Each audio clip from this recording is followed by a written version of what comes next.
Sveiki, sveiki, hebrytai, linkėjimai jums, pagaliau Lietuva. Labai gera būti Kiprė. Kaip jau žinot, kad tikrai jau Kiprė užsiima nekilnojamu turtu ir galiu pasidžiaugti, tai man gerai sekas.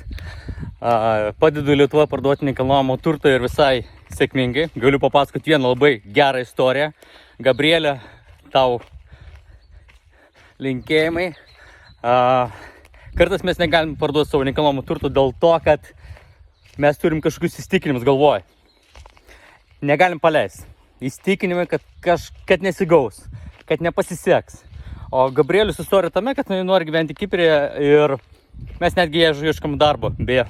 Ir aš žinau, kad surasiu greit, nes jau dviem suradau. Tad, sakau, gerai sekas viskas. Tai Gabrielė, dabar ką? Mes pakalbėjom, kiek mes su Gabrieliu pašnekėjom, nesumelavus jums 30 minučių, 40 minučių, kažkur tokia tarpas maždaug gavosi. Ryte gaunu žinutę, Donatai, ačiū tau, sakau, kas tiko, pardaviau būtų. Sakau, tai vakar kalbėjom tik tai. Sako, nepatikėsi, vakar viską paleidau, visus tikinimus, visus norus, netikėjimą, viską paleidau tiesiog. Ir va, skambutis, atvažiuoja, apžiūri, sako, imam, paimam pinigus iš karto ir viskas. Tad galiu pasakyti, mes galim vieni kitiems padėti. Ir aš ką suvokiau, kad dirbdamas nekilnojamą turtą, suvokiau, kodėl žmonės negali parduoti savo turto, todėl kad daug visko čia.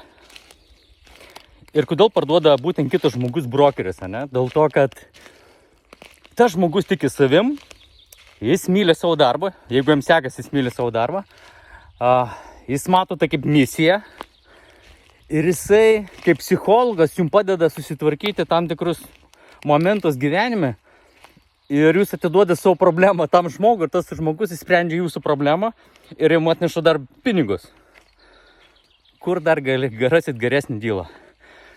Tad jeigu Lietuvoje turi nekilnojamo turto ir nori persikrausti į kitą šalį, tai atrašyk man, mes jį parduosim.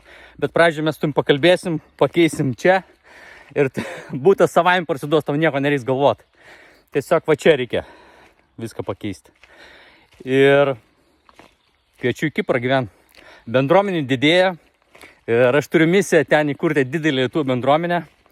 Minim kokius 300 žmonių, kurie vieni kitus palaikys. Gyvens prie saulės, sportuos kiekvieną rytą, bus treniruotės, vesiu treniruotės tuo pačiu, nes jūs nuo manęs niekur nedingo. Tad į Kiprą varom, hebra.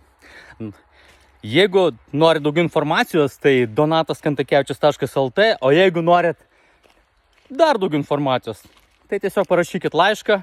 Aš, kai turėsiu laiko, jums atrašysiu, susiderinsim laiką, pasiskambinsim ir viskas smulkiai papasakos. Tai yra geriausias dalykas. Beje, visiems linkėjimai didžiausi iš gražiausios Lietuvos. Mano pirmieji namai, antrieji namai Kipras. Ir aš žinau vieną. Aš žinau, kur aš einu ir žinau, ką aš darau. Aš esu labai laimingas. Aš tikiu, kad laimingi žmonės pritraukia laimingi žmonės. Tad linkėjimai tom. Bučkis.